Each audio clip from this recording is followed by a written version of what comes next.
Ladies and gentlemen, welcome to this captivating journey into the heart of the United States electoral process.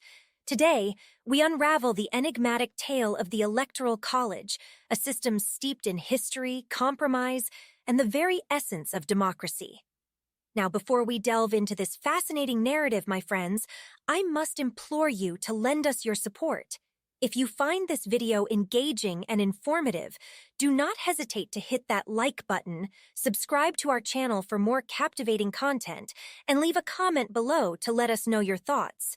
The Electoral College is a system used in the United States to elect the president and vice president.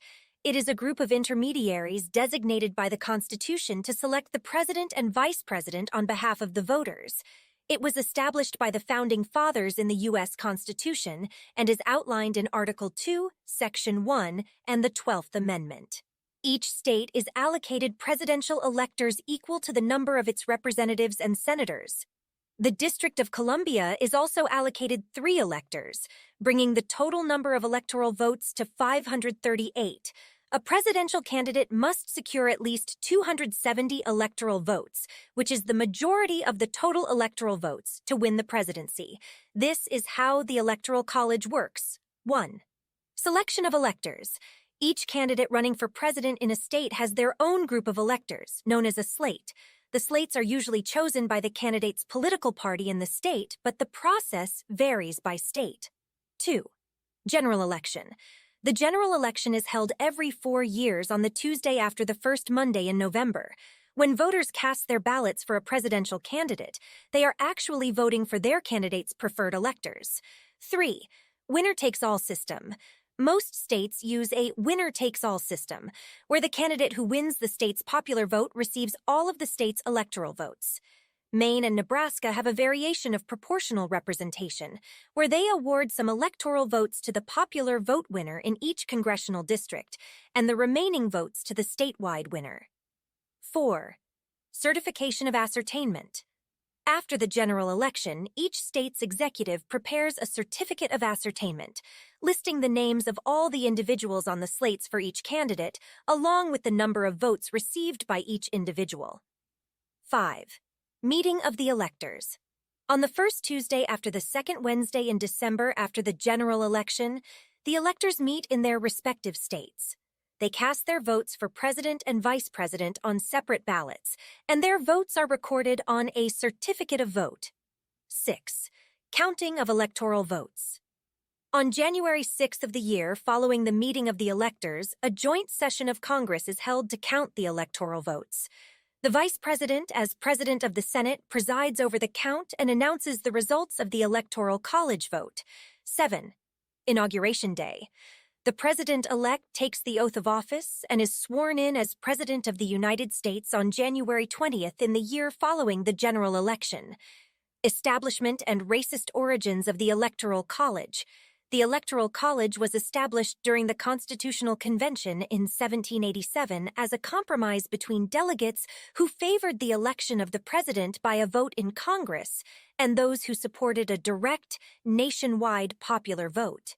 Instead, state legislatures were entrusted with appointing electors.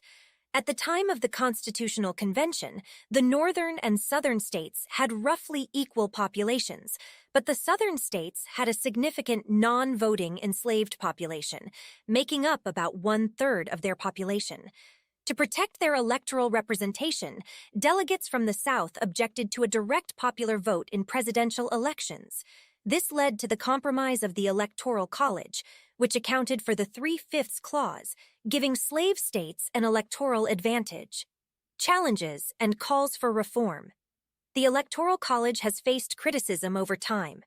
Critics argue that the system can lead to scenarios where a candidate wins the presidency while losing the popular vote, which has happened in 5 elections, including 2000 and 2016. This has led to calls for Electoral College reform, with some advocating for the adoption of a national popular vote system, where the candidate with the most votes nationwide would win the presidency. It is also accused of diluting the political power of voters of color and incentivizing presidential campaigns to focus on a few swing states. Key people and events. 1. Founding Fathers. The concept of the Electoral College was devised by the Founding Fathers during the Constitutional Convention in 1787. Key figures like James Madison, Alexander Hamilton, and Gouverneur Morris were instrumental in shaping the system. 2. The 12th Amendment. The 12th Amendment was ratified in 1804 to address some flaws in the Electoral College system that emerged during the elections of 1796 and 1800.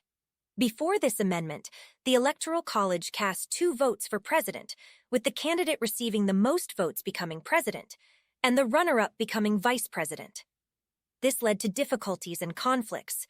The 12th Amendment separated the electoral votes for president and vice president, creating the system we have today. 4. The election of 1824, the corrupt bargain. In the election of 1824, no candidate secured a majority of electoral votes. As a result, the House of Representatives had to decide between the top 3 candidates, Andrew Jackson, John Quincy Adams, and William H. Crawford. Adams eventually won the presidency through a controversial political deal with Henry Clay, who was the Speaker of the House at the time. This event was often referred to as the corrupt bargain and led to accusations of backroom deals. 5. The election of 1876, the Compromise of 1877. The election of 1876 between Rutherford B. Hayes and Samuel Tilden resulted in disputed electoral votes. To resolve the crisis, a special electoral commission was created, consisting of members of Congress and Supreme Court justices. The Compromise of 1877 eventually led to the end of Reconstruction in the South and marked the withdrawal of federal troops from the region. 6. The election of 2000. The 2000 election between George W. Bush and Al Gore is one of the most infamous in U.S. history. The election came down to a recount in Florida, where the margin of victory was incredibly narrow. The Supreme Court's decision in Bush v. Gore effectively ended the recount and led to George W. Bush becoming president by winning Florida's electoral votes. And with that, I humbly request you to show your support once again, like this video, subscribe to our channel to join us on future adventures, share this captivating tale with friends and family, and don't forget to leave your thoughts in the comments below. Your engagement, my friends, is the heartbeat of our journey together. Thank you for joining us on this enthralling exploration of the Electoral College. This is Bite-Sized Politics signing off.